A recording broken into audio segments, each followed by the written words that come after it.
Lanjut ya Bu. Hari ini diajak pengajian bulan Syawal halalun dihalalin. Ada yang mengatakan begini, ngapain saling menghalalkan? Orang saya merantau lama di Jakarta, berarti saya nggak pernah ketemu, nggak punya dosa dong. Ngapain malah pulang kampung disuruh minta maaf? Makanya kemarin pas saya sowan ke pondok suami di Tegalrejo Magelang, kebetulan suami saya alhamdulillah santri pun Allah yarham al-mafula Mbak Khudori, dan saya diajak sowan ke dalam Tegalrejo. Salah satu Ahlul Bait Tegalrejo mengatakan Baki Makin Khudori bahwa Rioyo badanan tahun ini kerasa sepi. Yang pertama, banyak buruh-buruh pada di PHK. Yang kedua, karena THR banyak yang gak cair. Emang sampai ini kerja di mana? Aku ngarep THR sampai. Ini kan khusus karyawan. Dari karyawan pabrik, karyawan kantor, THR jarang yang cair. Sehingga yang biasanya 100% orang mudik dari kota ke kampung, tahun ini cuma 50%. 50% sisanya tidak melakoni mudik sebab orang duwe. Kok pinter orang sini ya.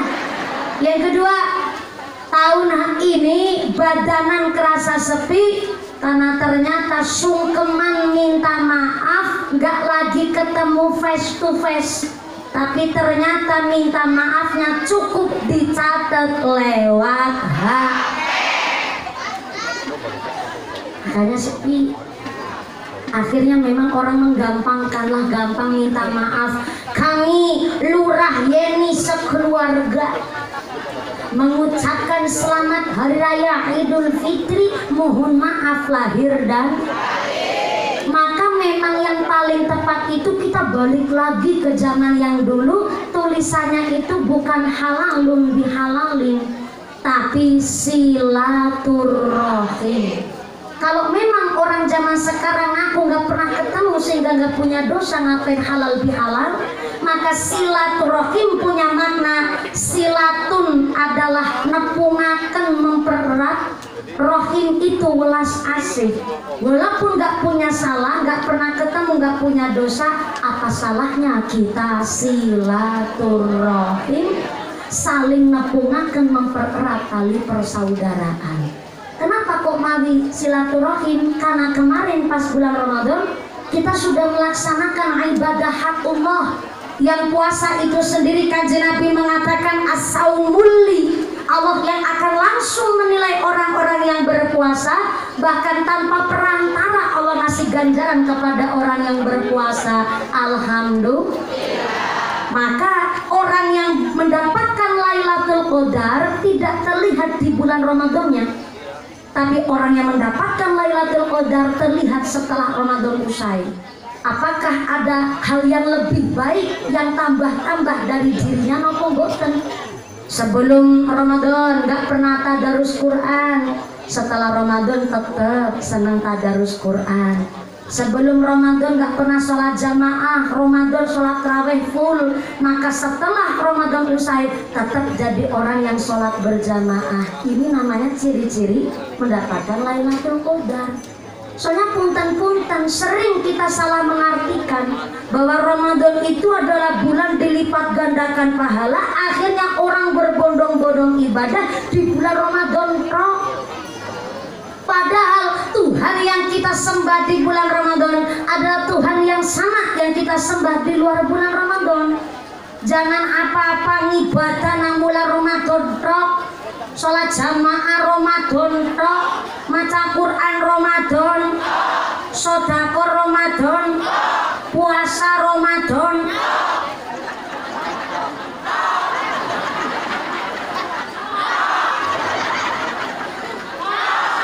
Ada gugupan sampai ngisar drum tok. Maka walaupun kita setelah bulan Ramadan kita ya makan, kita minum seperti biasa di bulan di luar bulan Ramadan, maka tetap ibadahnya kita semangatnya seperti bulan Ramadan. Sampai Kanjeng Nabi ngendikaken masalul mukminil ladzi yaqra'ul Qur'an kamasali utrujah. Orang beriman mau membaca Al-Qur'an kamasali utrujah, bagaikan buah jeruk. Halo. Halo. Harus sering dicek kodam. Soalnya kalau nggak dicek kodam, kuatir lagi kipas-kipasan ngantuk ora kewenangan.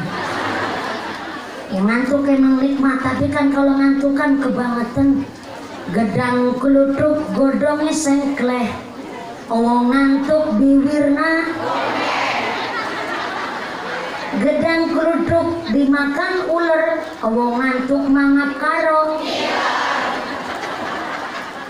Bu, orang beriman entah bulan Ramadan entah tidak bulan Ramadan, semangat baca Qur'annya tetap membara dan menggebu-gebu.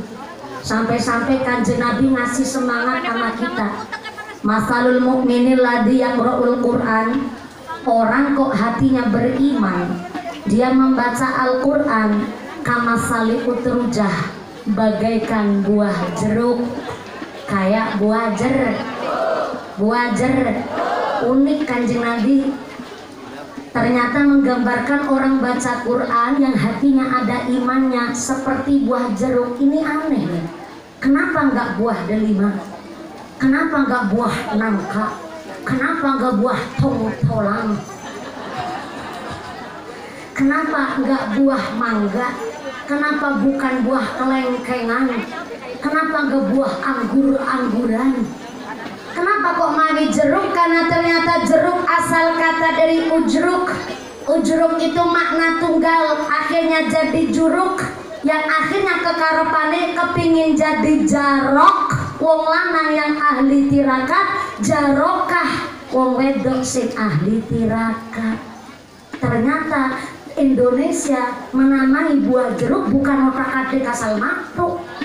Ternyata jeruk memang nama asli saking Kanjeng Nabi, yaitu kekarepane alumni jeruk jadi jarok dan jarokah.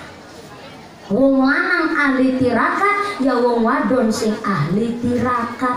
Kamasali utrujah. Orang beriman mau baca Quran kok kayak jeruk, soalnya jeruk mambune wangi, rasane legi bareng-bareng. Mambune wangi, kurang kompak. Dia nganti jam loro gini direwangi. Ulang, jenengan jawab ya. Gitu passwordnya baleni. Ulang.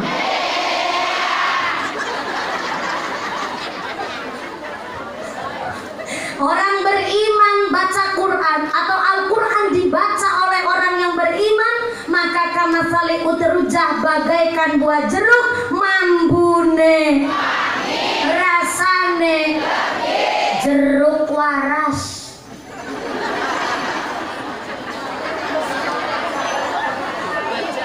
Emang ayat jeruk ente waras? Jeruk naon? Jeruk bosok. Jeruk waras mambune wangi. Orang baca Quran jangankan khotam 30 juz, satu huruf dibaca aja jadi pahala, apalagi sampai khotam 30 juz. Orang beriman mestinya berilmu, sehingga membacanya saja mambune wangi karena berpahala, plus ternyata rasanya legi. Orang beriman baca Quran gak cuma di lisan, tapi ya tadarus plus tadabur. Ini makna dari jeruk nih. Orang mambu wangi tok tapi rasanya legi, jeruk waras deh. Rasanya legi baca Qurannya nggak cuma di lisan tapi diimplementasikan dalam kehidupan sehari-hari. Setelah membaca Al-Quran mampu membedakan mana yang hak, mana yang batil, mana yang salah, mana yang benar. Kelakuannya saya ngamalin Al-Quran karena dia paham. Ya dibaca, ya dipahami, plus diimplementasikan. Jeruk waras mambune rasane buah jeruk, maka setelah bulan Ramadan pahit.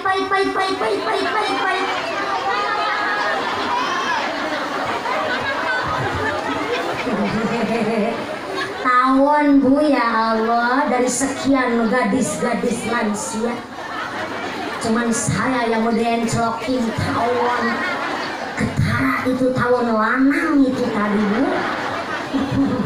Shallu ala Nabi Muhammad. Jeruk itu mambune wangi, rasane legi. Harapan kita setelah bulan Syawal ini usai, walaupun kita tetap makan di siang hari, tetap minum siang hari, kita bisa jadi jeruk. Orang-orang yang tetap tadarus Quran plus ngamalin Al-Quran, insya Allah. Kok kiranya jadi jeruk agak berat? Karena ternyata mapunten, kadang-kadang namanya muslimat ya masih ketabrak malas dan lain sebagainya untuk membaca Al-Quran. Kanjeng Nabi masih memberikan kebijaksanaan. Wa masalul mu'minil ladzi la yaqra'ul Qur'an kamasali tamroh. Orang beriman tapi nggak bisa baca Quran. Ya sholat, hatinya ada imannya. Biasanya orang-orang zaman dulu nih, pokoknya manut kiai lah, sholat jamaah, berangkat, muslimatan, melu, yasinan, derek, tapi baca Qurannya masih kurang fasih. Yang lain baca yasinan, dereknya juga qul huwallahu ahad Allahu samad lam yalid walam yulad walam yakul lahu kufuwan ahad. Bismillahirrahmanirrahim. Yang lain baca yasin, karena dia nggak bisa baca yasin, Nabi baca kulhu. Tapi kan semangat dia, muslimatan, berangkat, yasinan, derek, pengajian di mana yang ngikut, bayar mobil pickup barang kayak apa jenis doplak lah. Kayak kolbak plus odong-odong sekalian. Pokoknya paling semangat kalau ngaji. Tapi baca Qur'annya udah belajar cuma grotal-gratul. Grotal terbata-bata. Tetap Kanjeng Nabi pun masih memberikan pembelaan. Yang udah belajar ngaji kok baca Qur'annya masih grotal-gratul, tetap dapat pahala 2. Grotalnya 1, gratolnya 1, grotal-gratul 2 jadinya. Lumayan nggak? Lumayan. Khairukum man ta'allamal Qur'ana wa 'allamahu. Saapi-api manungsa kersa membaca Al-Qur'an plus belajar mengamalkan. Yang belajar grotal-gratul tetap dapat pahala. Mantap apa mantap? Keren apa keren? Kanjeng Nabi ngasih pembelaan sama orang yang masih belajar. Orang-orang zaman dulu tuh yang ketika sholat 5 waktu alhamdulillah semangat, walaupun suratannya cuma qul huwalak binas, maca Fatihah aja kadang-kadang orang paseh. Bismillahirrahmanirrahim. Alhamdulillahirabbil alamin. Arrahmanirrahim. Ketawanya gak usah ngeceh, walaupun masih arrahmanirrahim, tapi semangatnya sholat jamaah, semangat belajarnya, ini yang menjadikan Kanjeng Nabi menggambarkan orang yang beriman walaupun baca Qur'annya masih terbata-bata, kama salitamroh, bagaikan buah kurma. Buah kurma itu enggak mambu wangi tapi rasane legi. Gak bisa baca Quran, jangankan memaknai lagi maca Quran di grotal-gratul. Tapi sama keluarga kelakuannya baik, sama tetangga nggak pernah sirik iri dengki, sama suami istri ya tetap guyup rukun, anak-anaknya disuruh mondok.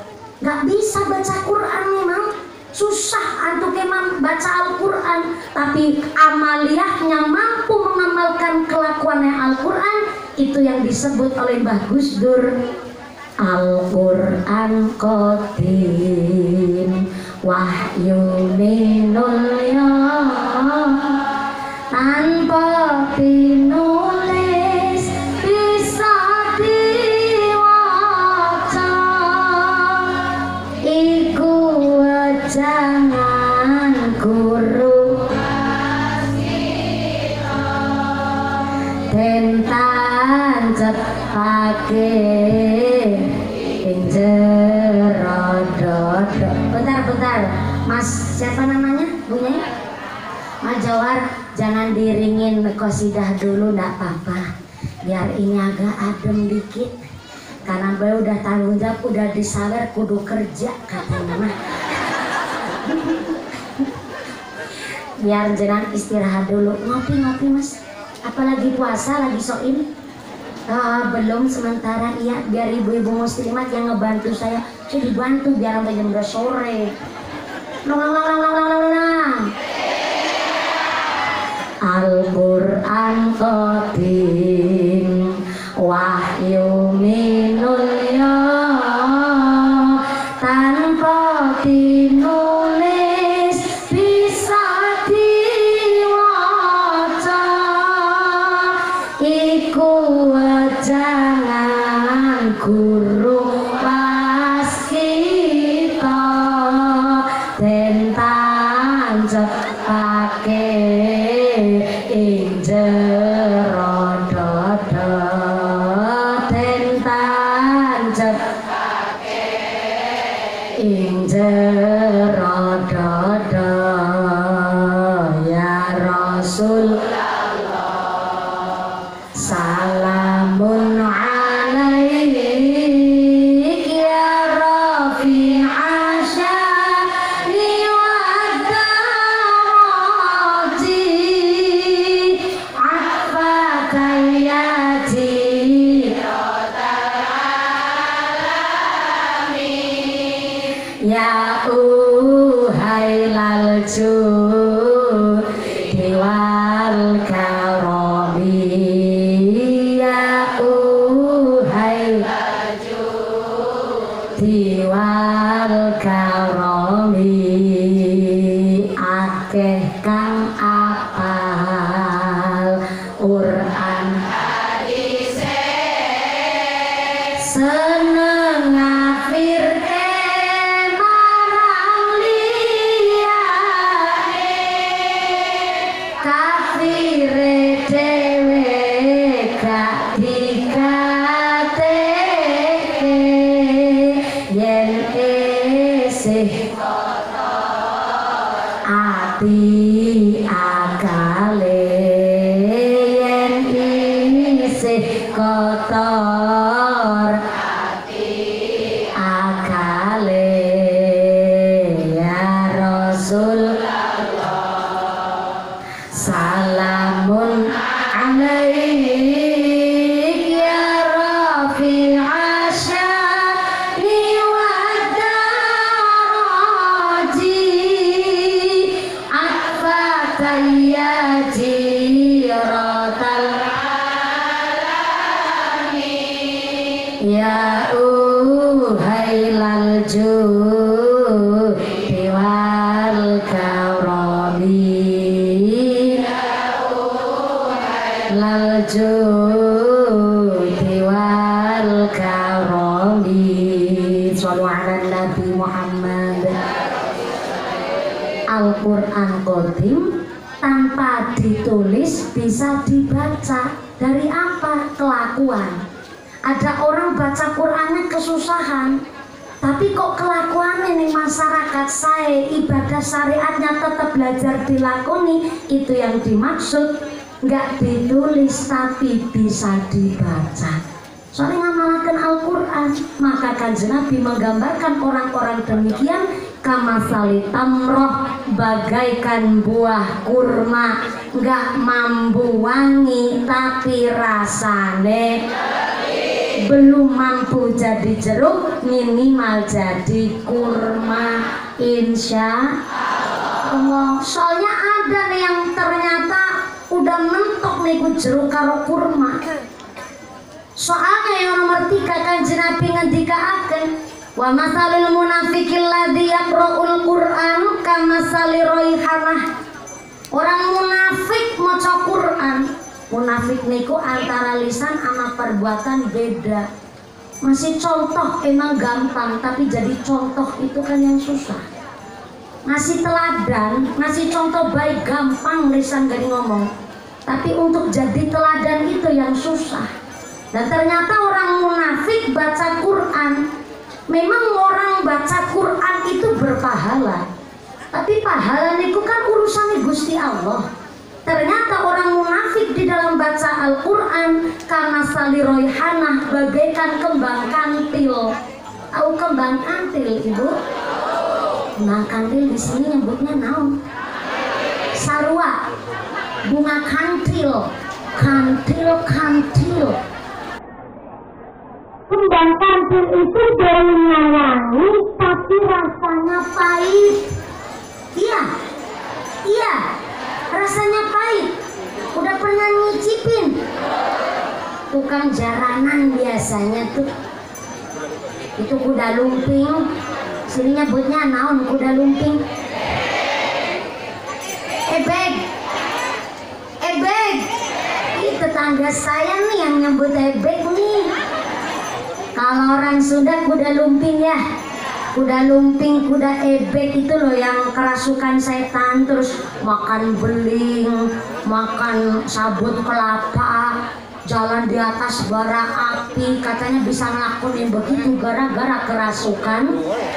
Kemarin di Cilacap tetangga saya di Adipala. Adipala itu udah deket pantai selatan. Saya keroyak, walaupun saya dekat pantai selatan, tapi maaf saya bukan saudaranya Nyi Roro Kidul ya. Saya di tetangga itu ada orang hajatan nanggap kuda lumping. Kan lagi pas sore lagi mendem gue lagi ditabui pongdeng pongbul.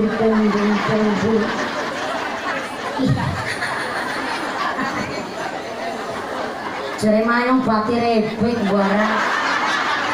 Pas lagi mendem kan ditabui ada gempa bumi, nggak kerasa.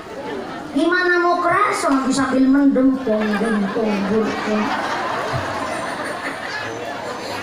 Lah nelayan dari pantai selatan lihat habis gempa itu pantainya tiba-tiba surut. Khawatir takut tsunami, akhirnya udah lari dulu ambil teriak-teriak tsunami. Lah ebek udah lumping si lagi mendem ikut lari melayu. Lah katanya mendem kerasukan setan. Dengar tsunami ikut melayu. Ternyata setan takut sama tsunami. Tapi pantas loh kalau setan itu takut tsunami. Wong ketika Allah mengatakan di dalam hadis qudsi, Allah dawuh bilih, ya ibadi, hambaku, innakum alladzina tukhti'una bilaili wan nahar. Kalau panjenengan punya salah malam sama siang bikin dosa, asalkan istighfarnya betul-betul dari hati, maka segala dosa-dosa panjenengan akan saya hampurani. Alhamdulillah. Bikin dosa tuh siang sampai malam, malam ke siang lagi, dari pagi ke sore, sore ke pagi lagi, bikin dosa terus.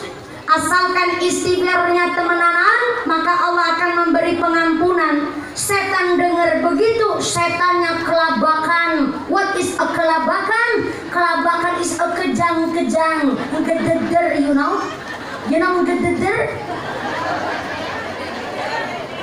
Mendem. Setan masa kerasukan setan. Ini setannya yang mendem. Setan mendem apa ya caranya? Yang dicecer, kelabakan, kejang-kejang, akhirnya setan pada rapat. Setan pakayu setan. Ini maksudnya setan sama setan lagi obrol-obrolan gitu maksudnya. Pakayu setan, ya keberadaan dekutan setan. Priwe ya ngarep curhat kalau sampean yuk. Jangan nyongking dadi setan goda manusa modale akeh lho. Sira kanggo sikil-sikil kanggo sira mene gegratus kernet banding tulas tangan ati isuk sarapan bengi goda manusa. Masa ini Gusti Allah ngendikaaken asal manusianya istighfar, segala dosa-dosanya diampunani. Angger kiki yang sia-sia goda-goda menungsa gawe salah gawe dosa. Mending esuk awal Dzulhijjah orang lunga kaji yang pensiun goda jadi setan. Begitu kata setan kepingin pensiun ternyata. Sekarang setan gak salah disalahin terus. Mendem-mendem brewek ngaku negara sukan setan. kayak setan lorot doyan beling. Akhirnya gara-gara setan kepingin pensiun, raja setan keluar. Siapa raja setan? Iblis namanya. Iblis ngucap sama anak buahnya, warga Bojong Kantong setan kabeh,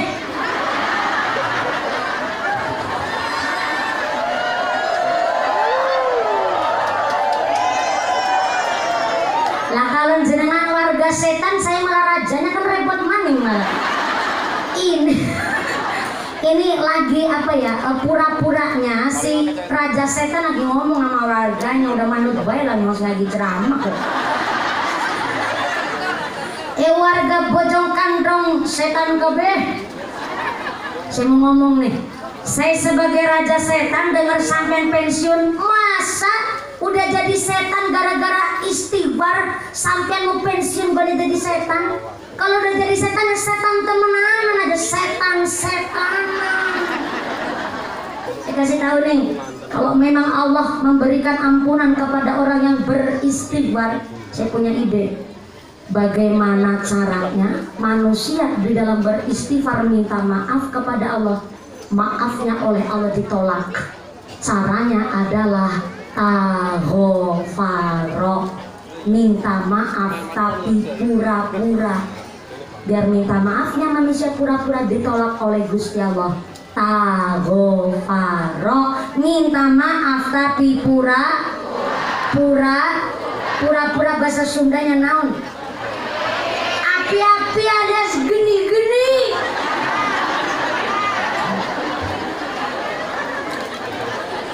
Bukan gini-gini. Kalau bahasa Cilacap pura-pura ketok-ketok. Bagus tuh bahasanya tuh kayak planet Mars sana. Ketok-ketok. Sini malah geni-geni. Api-api. Udah nih mau pakai ketok-ketok apa api-api? Orang Jawa ngacung, orang Jawa ngacung. Nah, terus orang Sunda ngacung, orang Sunda. Pada lah, banyaknya sama. Ya udah ya ketok-ketok ya api-api ya. Taghofaro, minta maaf tapi edok, minta maaf tapi api.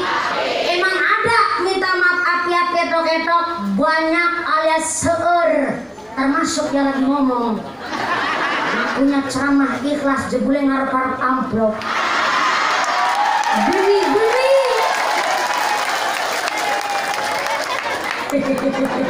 Orang itu kudu banyak sadar diri emang Bu. Ya bukan gak ikhlas, cuma memang ya agak maksa dikit. Banyak orang ibadah minta maaf sama Gusti Allah hati-hati tok-tok. Ada orang ucap begini habis sholat. Ya Allah, kurang apa nyongkone tadi wong lanang. Kerja tak lakoni, kebutuhan anak bojo tak cukupi.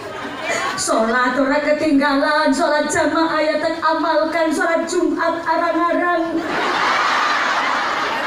Kan seminggu sepisan. Kurang apa aku kuning ibadah kalau sampai aku ya senang maca Al-Quran, tapi kok anakku kayak preman. Bapak ahli ibadah, anak kakian pola. Nyong rajin sembayang tapi bocah ku nakal ora karu-karuan. Untuk wae duit kon ku bayar SPP malah go tuku gendul.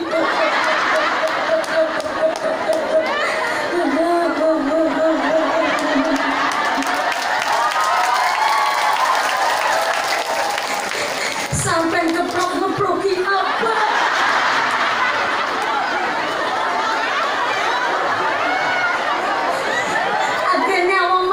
Dosaku malah dikeproki.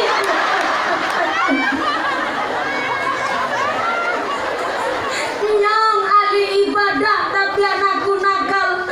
Nyong salah apa? Nyong dosa apa ya Allah? Kok takon?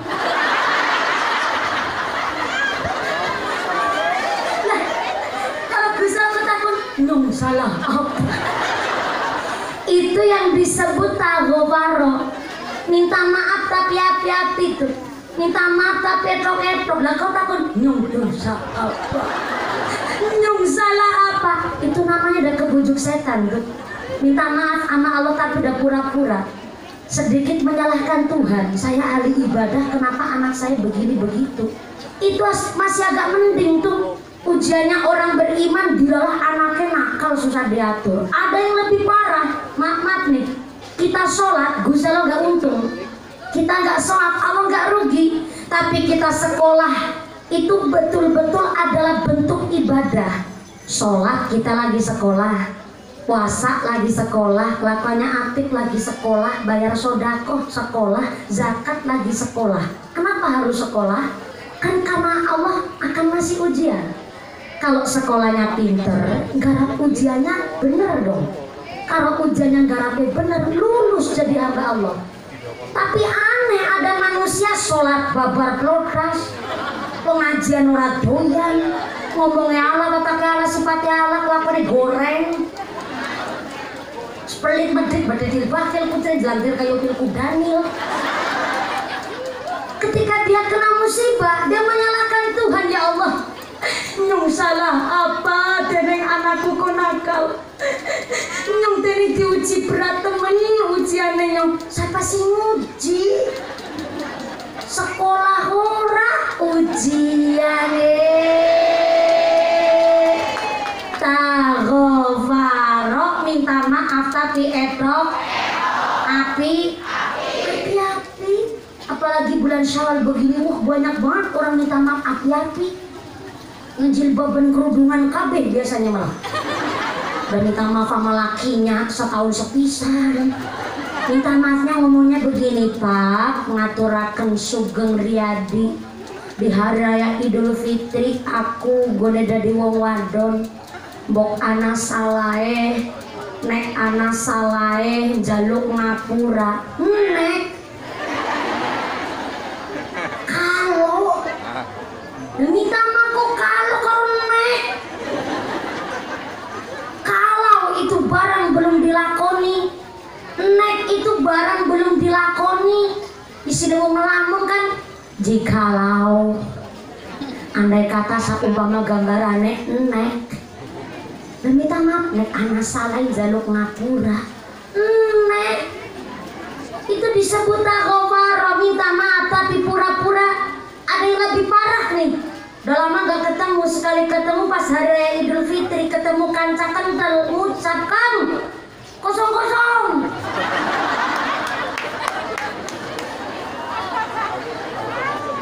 Kosong-kosong lagi minta maafnya, nek anak salah jalur ngapura, pakai nek aja itu termasuk minta maaf pura-pura. Lebih parah lagi, kosong-kosong. Jangankan sampai muslimat, setan denger aja setannya kaget malah.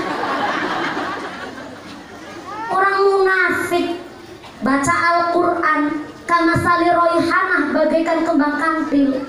Ya sholat, ya baca Quran, tapi ternyata kelakuannya tidak mengamalkan Al-Quran. Macul nang sawah, dume langkah yang liat, pacul menangi patok, patoknya dijejak. Sawah tetangga nyiuti, gone deweke ngambani. Ada orang sini begitu, berangkat orangnya, peci songkoknya warna apa? Waduh, ireng kabeh nih. Yang selamat Pak Kaji, kupluknya putih. Ya baca Quran, ya sholat, ya zikir, tapi bibirnya masih suka nyinyir. Arti anak tetangga pulang tahun belum nikah, liwat dirasani, perawan tua. Barang gue dapet jodoh lagi jam kubul, tetangga masih jurit lagi. Nikah bojone kalau tukang beres, julid lagi bibirnya. Udah tahu-tahu bahagia sendiri-sendiri sama pasangan masing-masing, tetangga nyinyir lagi. Ulang tahun bocor mateng-mateng, ketara sing lanang ora urip.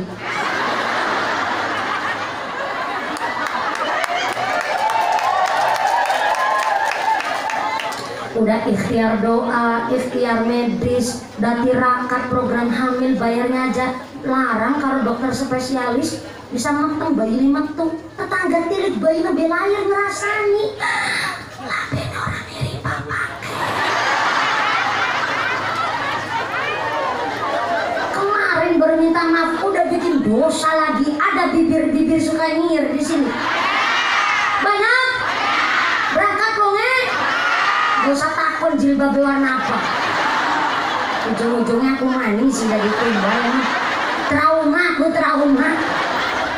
Maka ini aja disebut orang munafik. Maaf, dikirnya tetap berpahala. Baca Qur'annya ya ganjaran, tapi kan urusannya Gusti Allah. Karena dia di dalam membaca Al-Quran ternyata kan masali roihanah. Sebab kemunafikannya seperti kembang kantil, baunya wangi tapi rasanya kembang kantil. Jadi jeruk nggak bisa, ayo jadi kurma. Tapi jangan jadi kembang kantil. Lebih parah lagi yang nomor 4 nih.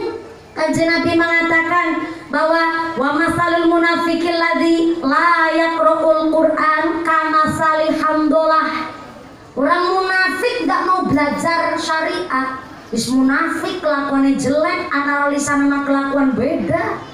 Sampai-sampai nggak mau belajar syariat, nggak mau belajar sholat yang nggak pernah, puasa Ramadan bolong kabeh, boro-boro ke masjid 1 tahun sekali sholat Idul Fitri, sandale berato ketona masjid. Lakuannya jelek, orang gelem lakoni syariat. Kama salih hamdolah, bagaikan berata wali. Berata mampuni sangat rasanya pahit leder. Pahit orang pahit dok, pahit beleder. What is a leder? Saking pahitnya nggak ada obatnya. Kalau di sini pahit apa? Pahit pisan. Kalau di Cilacap, Jawa Tengah, saking asinnya nggak ketolongan, asin letek. Saking pahitnya pahit leder. Sini saking pahitnya pahit naon?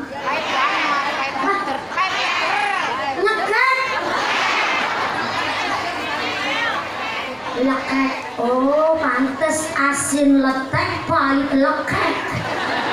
Masuk. Kayak berata wali.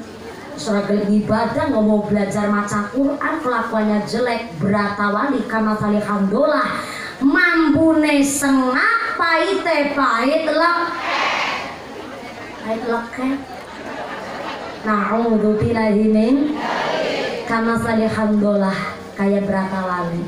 Maka jangan sampai jadi berata wali. Kembangkan rela aja jangan, apalagi sampai jadi berata wali. Moga-moga pulang muslimatan jadi jeruk kabeh. Belum bisa jadi jeruk, minimal jadi buah kur. Amin Allahumma. Ngomong-ngomong sekarang jam berapa? Jam berapa? Jam 10. Kematannya nyorak picak ya. Oh bener-bener kok jam 10 baik. Mau gak jam 10 mikiran. Alhamdulillah setengah 12. Dalam minum disit. Oh dari tadi jenang kepingin saya iklan ya Bu ya. Kepingin lihat mumpuni minum. Alhamdulillah. Oh iya jeruknya di sini ya Allah. Ini jeruk, ada kacang, ada lapis. Awug. Cara orang Sunda naon nyebut nah. Awug, nggak awug. Kakak sengkulun, untung nggak sengkuni ya Bu ya. Sengkulun alias awug. Cilacap awug. Sedul ketok karo api. Minta maaf jangan sampai etok. Karena kita halalun dihalalin juga kudu ngerti. Minta maaf ada aturannya. Ini ngajinya sampai jam 2 sore kan? Ini cuma tanya bungkul saya. Ada aturannya di dalam kitab namanya kitab Al-Ibris. Dan ternyata sama di kitabnya orang Kristen. Di kitab Injil sama kitab Bible ada satu riwayat yang ceritanya sama persis di kitab Al-Ibris, kitab salaf. Kitabnya kula panjenengan sedoyo untuk menjelaskan isinya Al-Quran. Ternyata namanya orang minta maaf. Halo, masih sadar? Snacknya masih? Udah habis? Ya jajan derek, silahkan monggo. Bu, minta maaf itu ada adabnya. Aturannya adalah minta maaf itu cerita sama yang dimintai maaf. Salah mana yang diperbuat, dosa mana yang dilakukan. Karena ternyata di dalam kitab Al-Ibris dulu Nabi Daud alaihissalam bukan hanya seorang nabi, tapi dia seorang raja. Saking kuasanya dia jadi raja, prajuritnya pasukannya hampir ribuan jumlahnya prajurit. Dan saking sugih dia jadi raja, Nabi Daud punya istri jumlahnya 90 guys. 90 sama. Bahasa Sundanya 99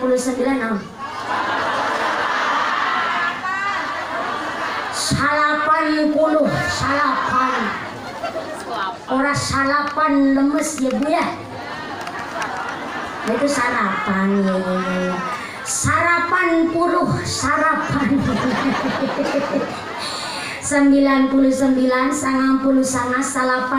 salapan orangnya 90 sangat beranana. Bisa tina sing kerudung ireng ngambina bong. Tapi aku nemu bahasanya 90 sana. Makasih ya Bu ya, ini saya dapat kosakata baru loh. Baru dengar ada 90 sana. Ada berapa sendiri loh saya dengar 90 sana baru kali ini seumur hidup. 90 sama. Istrinya Nabi Daud yang jomblo-jomblo ngebatin, ya Allah, lagi saya yang jomblo siji bedurung kelakon, Nabi Daud 90 sama. Dan ternyata Nabi Daud itu punya politik hidup. Politiknya itu 3 hari. Hari pertama ngurusi kepemerintahan. Hari kedua dia sholat dengan dijaga 3.000 prajurit di musolanya Nabi Daud sendiri. Kenapa dijaga 3.000 prajurit? Nabi Daud itu sekali sholat gak mau diganggu siapa-siapa, kopingnya khusyuk. Dan hari ketiga khusus untuk melakukan pekerjaan rumah nyaeta bersama 90 sama bujunya. Bayangin 90 sama kok cuman sedina. Ya Allah. Ibunya ngucap, apa teol? What is a teol? Bahasanya macam-macam banget karena 90 sama kata balik teol. Teol itu apa? Capek, kesel. Jadi saking capeknya sampai teol. Jadi kalau mumpuni ceramah jam 10 sampai jam 2 saking keselnya yang teol apa nih? Congkung.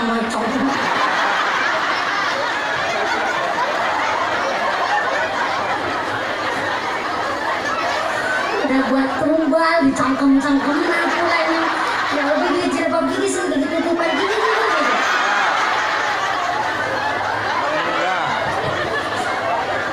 Bu Haji Hana, ya Allah, nangkem namun ini. Katanya si ibu kalau mumpuni ceramah 4 jam itu yang teol cangkemnya katanya. Cangkem. Salawat Nabi Muhammad. Ternyata Nabi Daud aja gak cuman bojonya 90 sana itu bikin kaget Bu. Sampai dia punya prinsip begini, ya Allah, kok istrinya saya 90 sana nanggung amat ya. Katanya 90 sana nanggung. Ternyata Nabi Daud memang punya cita-cita itikad, ingin menggenapi jadinya kan. Gara-gara cangkem nasi saya jadi menggenapkan. Ingin menggenapkan istrinya yang tadinya 90 sama supaya berjumlah jadi 1. Pinter-pinter jenengan. Suatu melaksanakan kunjungan kenegaraan, Nabi Daud tanpa sengaja itu kepapasan sama seorang perempuan yang cantiknya luar biasa. Gede duran cirkudi irungnya bangun berpatah belalak putih putih irungnya mincis nabene tipis meringis ayunya persis kayak mumpuni. Dan teriaknya nggak terima banget sampean ya. Saking cantiknya sampai saya denok montok pakai kol-kolah kubrok sekalian tuh. Saking cantiknya Nabi Daud kepikiran nama itu perempuan padahal cuma sekali dalam papasan. Akhirnya karena penasaran dia memerintah intel supaya mencari alamatnya si cewek cantik itu. Setelah dicari ketemulah alamatnya, ternyata itu perempuan cantik statusnya uwis duwe bojo. Pintar jenengan Bu. Siapa bojonya? Bojonya bernama Urian bin Hana. Siapa Urian bin Hana? Seorang tentara. Tapi justru tentaranya Nabi Daud sendiri malah. Prajuritnya Nabi Daud, tapi ya masih tentara kelas kroco. Kalau di tentara ya maaf ya pangkatnya masih kopral. Tapi saking kroconya jadi kopral kaprel Bu. Nah, ternyata diriwayatkan si Urian ini prajurit kroco nggak punya pengalaman. Tapi Nabi Daud sampai kerajaan kepikiran tuh istrinya si Urian karena cantiknya luar biasa. Nabi Daud sampai ngucap, bokong awe-awe gini ya. Nah bokong melaku kok satu seket. Nah sayangnya kau sudah bojo ya.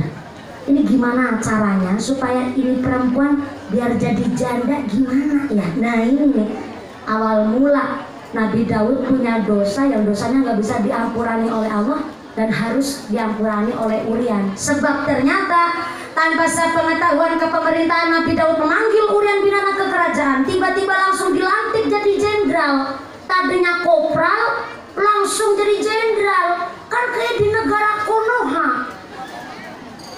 Tahu negara Konoha? Ada tuh di negara Konoha itu artis tiba-tiba jadi jenderal, artis tiba-tiba jadi tentara, pangkatnya jadi tinggi.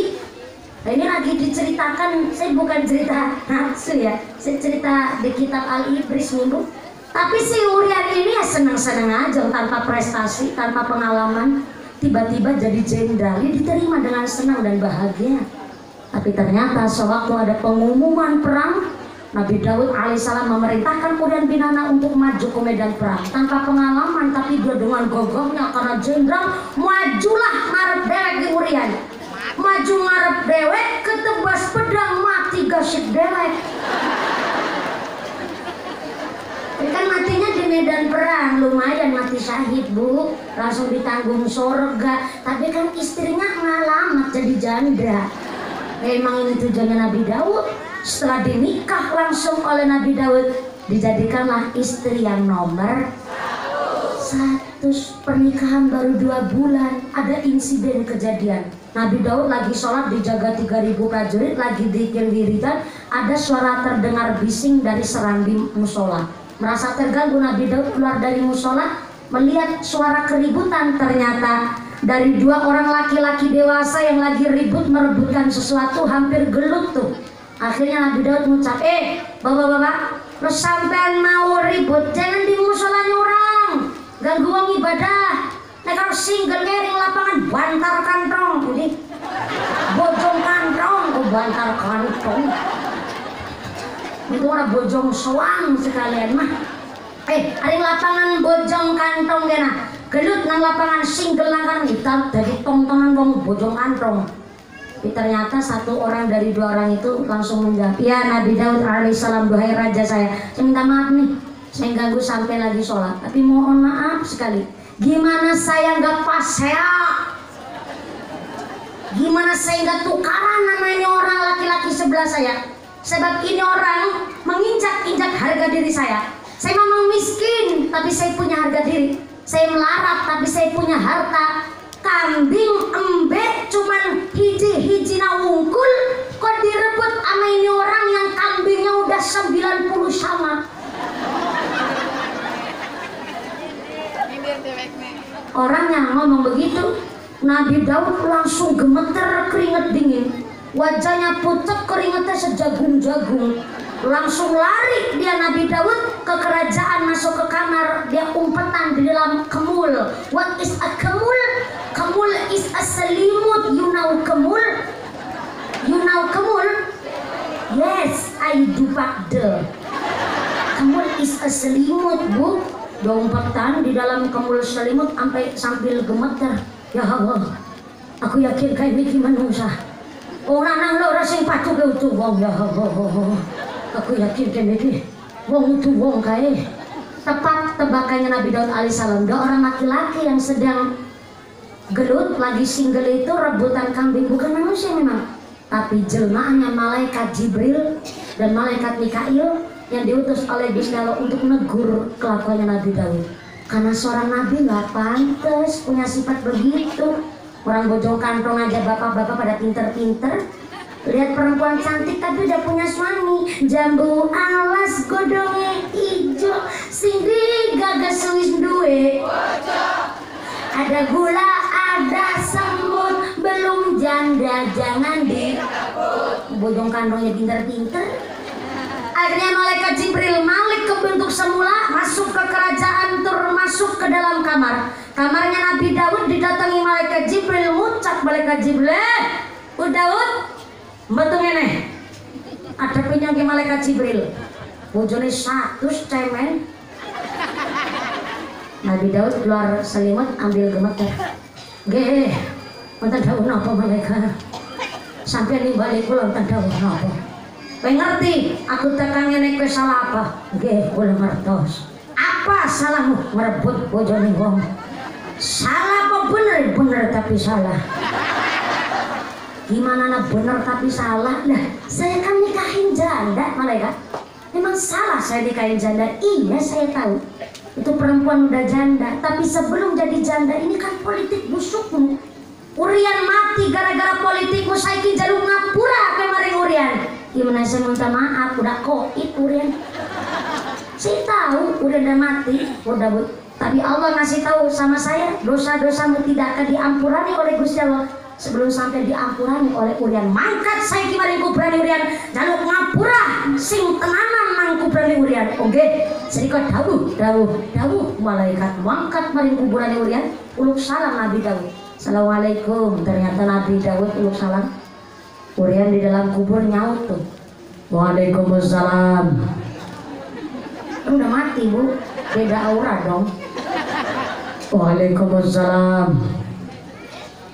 Sabah. Nyong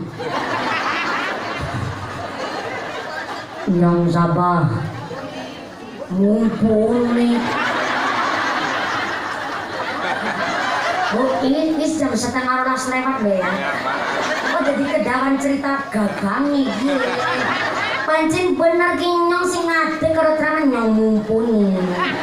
Tapi nyong lagi mempraktekkan dialogi Nabi Daud karo Urian kayak Yusartina. Nyong Sabah Daud Sabah mantan rajamu. Langsung lenggah tuh, langsung calik. Tadinya tuh lagi tiduran. Ngapain tiduran? Matinya mati syahid. Kuburan udah kepenak tuh. Tapi dengar ada rajanya datang, langsung duduk. Dan dia masih melakukan seorang budak. Dia mengucap, ya Allah ya Rahman, janur gunung sangat jenengan tindak maring kuburan seorang prajurit kerocoklah saya. Ada dawuh apa jenengan rawuh mriki? Saya mau minta maaf Urian. Jenengan seorang raja nggak punya salah, mah budak model seperti saya. Jenengan nggak punya salah, duhai raja saya. Ternyata Nabi Daud mengucap, saya nggak punya salah. Yaudah saya pulang, silakan. Pulang tuh Nabi Daud.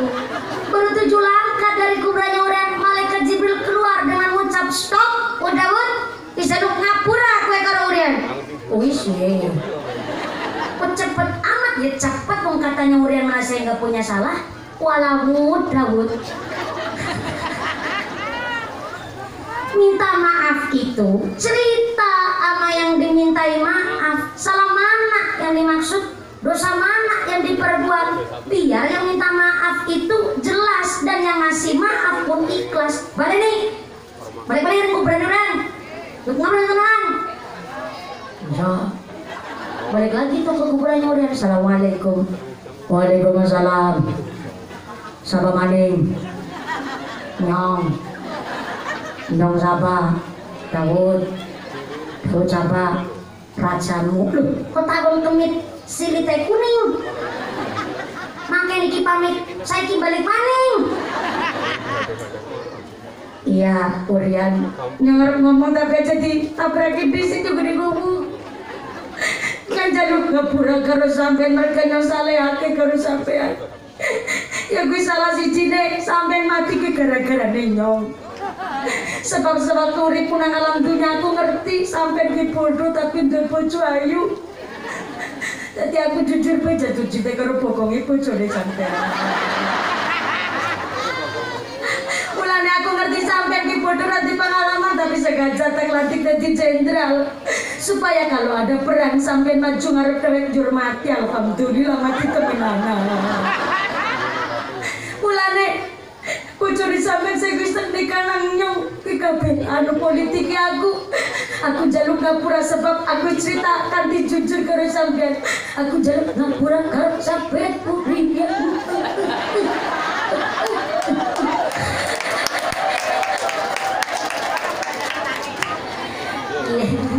Ini bukan karena kepengen minum, ini saking dramatisnya ibu. Dan ternyata setelah Nabi Daud jujur, apa yang dilakukan Urian? Satu patah kata pun gak menjawabi apa yang dimaksud oleh Nabi Daud. Akhirnya diriwayatkan 40 hari 40 malam Nabi Daud melaksanakan taubat di kuburnya Urian. Sampai diceritakan tangisannya Nabi Daud berubah jadi sungai, jadi susukan. Yang ternyata sungainya, airnya itu minangkani air matanya Nabi Daud alaihissalam melakukan taubat tanggini kubur Urian. Setelah hari ke-40, Urian di dalam kubur mau menjawab apa yang dimaksud oleh Nabi Daud. Apa jawabannya Urian? Daud, aku nggak manggil kamu raja karena orang pantas sampai jadi raja nih loh. Kalau saya masih hidup, saya mau ngasih tahu sama sampean. Istri itu ageman, ala apike wong wadon tergantung bojo lanang.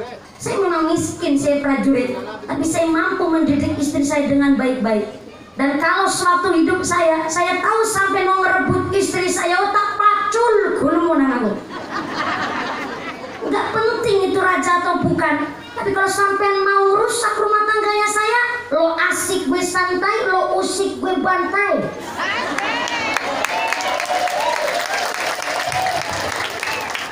Punya harga diri, tapi sekarang mau gimana lagi nasi jadi bubur, sudah terlanjur mati matang-matang jadi batang. Tapi matur nuwun aku mati syahid nih di kuburan udah ketemu bidadari yang cantik yang ngungkulik bojo wadonku. Yang mana bojone kula diembak. Ikhlas sapora sampean Urian? Kelas. Bener apa enggak nih ikhlasnya? Beneran. Jadi ikhlas kok ngegas mangkelnya. Udah diceritain aja masih mangkel coba bu. Tapi keterangannya di ujung dialog Nabi Daud dan Urian, ternyata Urian memasrahkan istrinya emang. Jadi saya udah terlanjur mati dan saya udah dengar sampai udah nikahin istri saya. Silahkan istri saya dirawat, dijadikanlah istri yang sholihah. Dan memang riwayatnya istri yang ke-100 yaitu mantan istrinya Urian memang dididik oleh Nabi Daud alaihissalam jadi istri yang begitu baik dan sholihah. Tapi dari cerita ini bu, akhirnya aturan yang minta maaf adalah cerita kepada yang dimintai maaf. Salah mana yang dimaksud, dosa mana yang diperbuat. Jangan sampai nggak cerita. Untung aja kita hari lebaran ini udah di global. Minal aidin wal faizin, mohon maaf lahir dan batin. Walaupun udah nyambung itu artinya sebenarnya. Tapi coba kalau hari raya Idul Fitri cerita sama yang dimintai maaf, apa yang telah diperbuat, kayaknya nggak jadi badanan rumah sakit ke pancal pacul. Jadi kalau ada salah, monggo cari waktu yang tepat, cari saksi dan lain sebagainya untuk menceritakan apa yang diperbuat supaya kita minta maafnya pun dimaafkan oleh Allah dan kita meminta maaf kepada Adam biar sama-sama enaknya hidup di dunia akhirat. Amin Allahumma. Jam 12 kurang seperempat insya Allah tos cukup ya bu ya? Cukup ya bu ya? Kalau belum cukup nanggap sorangan ya bu ya? Alhamdulillah hari ini kami Muslimat Ranting Bojong Kantong semangatnya luar biasa. Tepuk tangan dulu dong buat Muslimat Ranting Bojong Kantong Kecamatan Lanensari. Dengan pengajian hari ini mudah-mudahan kita semua ditetapkan imannya, ditetapkan ihsannya, ditambahkan ihsannya, dijadikan muslimat yang solehah, keluarga yang mawaddah warahmah sakinah, dijauhkan dari segala wabah musibah, jadi keluarga yang ahli ibadah, keluarga yang ahlul jannah, pungkasan yuswa kantis husnul khatimah. Amin Allahumma. Jangan pulang terlebih dahulu, doa akan dimamai langsung oleh Bapak Kiai Ajengan para masyayikh guru kita di Desa Bojong Kantong Sumangga. Dari saya awal sampai akhir terima kasih Kiai Pak Ustadz yang hadir dan berkait pengawasan hari ini. Terima kasih Ibu Lurah telah membersamai kami, Ibu Nyai Mafiron, Ibu Nyai telah hadir dan berkait pengawasan pada hari ini. Doakan dimali langsung oleh Tanufidiah Suriah NU Desa Bojong Kantong, Kecamatan NDC Sumangga, saking Gus Romo Kiai Gus Ihsan, semoga kagem derek mengulang. Saking kalau segala penyakit bapak dan kakak, terima kasih atas segala perhatian. Mohon maaf atas segala kekurangan. Usikunam sibitakumullah. Assalamualaikum warahmatullahi wabarakatuh. Doa dimami oleh Bapak Kiai Ihsan. Semoga sallallahu ala Nabi Muhammad. Aqabbalallahu minkum. Abah Yai Nawawi kagem derek imami doa pengawasan mereka. Semoga sallallahu ala Nabi Muhammad. Allahumma sholli ala Muhammad. Taqabbalallahu minkum.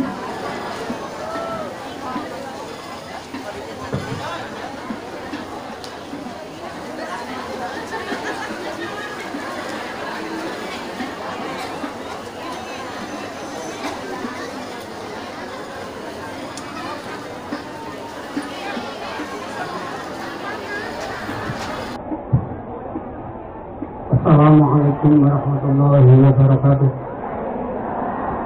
Allahumma salli wa sallim ala sayyidina wa habibina wa syafiina wa karimina wa maulana Muhammad sayyidil awwalin wal akhirin wa sallim wa radiyallahu tabaraka wa ta'ala an kulli ashabi sayyidina Rasulillah ajma'in. Bismillahirrahmanirrahim.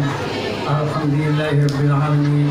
Hamdan syakirin, hamdan na'imin, hamdan yafi na'amahu wa yukafi mazidah. Ya Rabbana lakal hamdu kama yanbaghi li jalali wajhikal karim wa hamdulillahi subhanaka la nuhsi thanan 'alaika kama atayta 'ala nafsik wa lakal hamdu qabla ridha wa lakal hamdu ba'da ridha wa lakal hamdu hatta tarda wa lakal hamdu ila radita 'anna daiman abada. Allahumma ighfir lana dhunubana wa khataayana kullaha. Allahumma ighfir lana dhunubana wal walidayna warhamhum kama rabbana shighara. Allahumma ighfir lil mu'minina wal mu'minat wal muslimina wal muslimat al ahya'i minhum wal amwat. Allahumma la tada' lana fi maqamina hadha dhanban illa ghafartah wa la hamman illa farajtah wa la daynan illa qadaytah wa la 'aiban illa satartah wa la maridan illa shafaitah wa la dhallan illa hadaytah wa la hajatan min hawaiji dunya wal akhirah illa qadaytaha wa yassartaha ya rabbal alamin. Rabbana la tuzigh qulubana ba'da idh hadaytana wa hab lana min ladunka rahmah innaka antal wahhab. Allahumma ij'al jam'ana jam'an marhuman wa tafarraqana min ba'dihi tafarruqan ma'suma. Rabbana atina fid dunya hasanah wa fil akhirati hasanah wa qina adzabannar wa adkhilna jannata ma'al abrar. Ya aziz ya ghaffar ya rabbal alamin birahmatika ya arhamar rahimin. Wassallallahu ala sayyidina Muhammad wa ala alihi wa sahbihi wasallam. Subhana rabbika rabbil izzati amma yasifun wa salamun alal mursalin walhamdulillahi rabbil alamin. Nas'aluka al-ijabah bi sirril Fatihah. A'udzu billahi minasy syaithanir rajim. Bismillahirrahmanirrahim. Alhamdulillahi rabbil alamin. Ar-Rahmanir Rahim. Maliki yaumiddin. Iyyaka na'budu wa iyyaka nasta'in. Ihdinas siratal mustaqim. Siratal ladzina an'amta 'alaihim ghairil maghdubi 'alaihim waladdallin. Rabbi ighfir lana wa li walidayna amin amin. Assalamualaikum warahmatullahi wabarakatuh.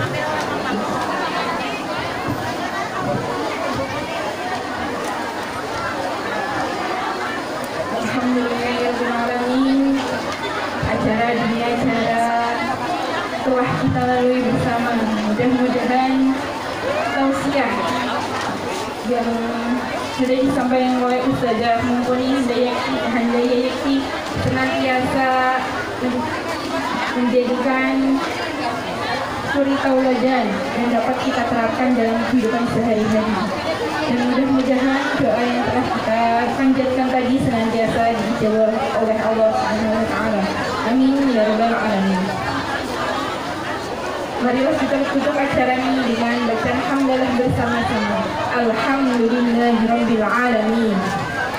Kami atas nama pembawa acara mohon maaf apabila dari awal sampai akhir banyak kesalahan dan kekeliruan. Kami akhiri, wassalamualaikum warahmatullahi wabarakatuh.